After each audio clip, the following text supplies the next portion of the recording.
আল্লাহ নাই, সেখানে সবাই কমেন্ট করেন, হ্যাঁ দিদি আপনি তো দারুণ দিদি, আপনার কণ্ঠস্বর, আপনার এই কণ্ঠস্বর যেন কখনোই আপসহীন না হয়, আপনি তো আপসহীন না, আরও কত কি।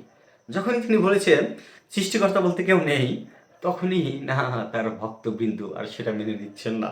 তাদের আত্মায় তাদের রক্তক্ষরণ হচ্ছে ভিতরে, হৃদয়ে, যে দিদি এ কি বলেন, এটা কেমন কথা, অবশ্যই কেউ একজন আছেন। তো এই হচ্ছে এদের অবস্থা। তসলিমা নাসরিনের একটা মজার বিষয় আমি শেয়ার করি, অর্থাৎ তার ফেসবুক নিয়ে আমি একটু কথা বলি। তার ফেসবুকে তো পাবলিক কমেন্টস করা যায় না, তার ফ্রেন্ডরা করতে পারে। আমি মাঝে মাঝে একটু লক্ষ্য করি তিনি কি করেন না করেন, কি পোস্ট দেন, কি কথা বলেন, সেগুলো দেখি দেখি দিন রাত 24 ঘন্টা শুধু পোস্ট দিতেই থাকেন, মানে ওয়ান কাইন্ড অফ পাগলামি। মানে আমার দেখে মনে হয় যেন ওনার আমাদের কোনো খাওয়া দাওয়া কাজ নাই, সারাদিন ওনার পোস্ট দেখতে দেখতে আমরা দিন রাত পার করে দেবো, বা উনি কী চিন্তায় এগুলো দেন আমি জানি না। এনিওয়ে, তো আমি দেখলাম একদিন উনি একটা পোস্ট দিয়েছেন যে সৃষ্টিকর্তা বলতে কিছু নেই। তো ওই পোস্টে উনি যখন দেন যে আল্লাহ বলতে কিছু নেই, বা এগুলো আল্লাহ এগুলো ফালতু জিনিস, বা এইসব নিয়ে যখন তিনি পোস্ট দেন, তো সেখানে আমি কি দেখি, সেখানে দেখি তার ফ্রেন্ড লিস্টে যারা আছে তারা তো দেখি সব বাহাবা দেয়, বা আরও নানান কথাবার্তা বলে, হ্যাঁ তসলিমাদি এগিয়ে যান, বা এটা সেটা আরও নানান মন্তব্য আমি দেখি। তো হুট করে আমার একদিন চোখে বললো, দেখি উনি কি যেন একটা পোস্টে লিখেছেন যে সৃষ্টিকর্তা বলতে কিছু নেই, এরকম কিছু একটা জিনিস। অর্থাৎ সেখানে তিনি আল্লাহ শব্দটা ব্যবহার করেন না, মানে উনি সৃষ্টিকর্তা শব্দটা ব্যবহার করেছেন। সেখানে দেখি ওনার ফ্রেন্ড লিস্টের কমেন্ট করছেন যে না, এর সাথে আমরা একমত না। অধিকাংশ মানুষই দেখে এনে তর্ক করতেছেন, তার ফ্রেন্ড লিস্টে যারা আছেন, মানে অধিকাংশ সব হিন্দু। তো যখন সৃষ্টিকর্তা শব্দটা আইছে, তখন তাদের মাইন্ডে লেগে গেছে যে সৃষ্টিকর্তা বলতে কিছু নাই, মানে কি তাহলে ভগবানও নাই, মানে ব্যাপারটা তারা এইভাবে নিছে। তখন বলতেছে যে না দিদি, এটা আপনার সাথে আমরা একমত হতে পারলাম না, যে প্রকৃতি বলুন বা কোনো কিছু একটা আছে।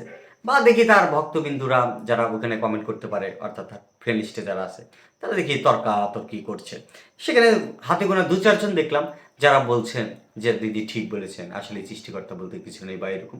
কিন্তু অধিকাংশ মানুষই দেখলাম যে এটা মানতে নারাজ। অর্থাৎ যারা প্রতি পোস্টে যখন তিনি আল্লাহ শব্দ ব্যবহার করেন, তখন প্রতি শব্দেই তারা বাহাবা দেন, কিন্তু যখন সেখানে আল্লাহ শব্দ নাই, জাস্ট শুধু সৃষ্টিকর্তা শব্দটা আছে, তখন তারা আর তসলিমা নাসরিনের কথা মানছেন না।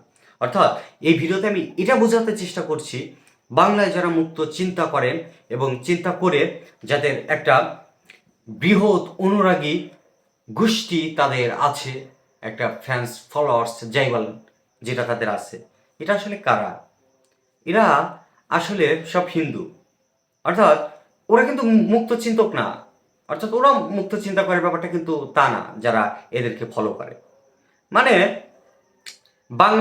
বাঙালি যারা মুক্ত চিন্তার কথা বলেন, এখন ইদানিং দেখি অনেকেই বলেন নাস্তিক্যবাদ, এটা ওটা এটা সেটা নিয়ে যারা কথা বলেন, যারা ইসলাম ধর্ম থেকে উঠে আসছেন, এটা শুধু ইসলামের দুর্নাম করেন, হিন্দু ধর্মের নামে কিছু বলেন না। যে কারণে হিন্দুরা কি করে, শুধু বাহবা দেয় বাহবা দেয়।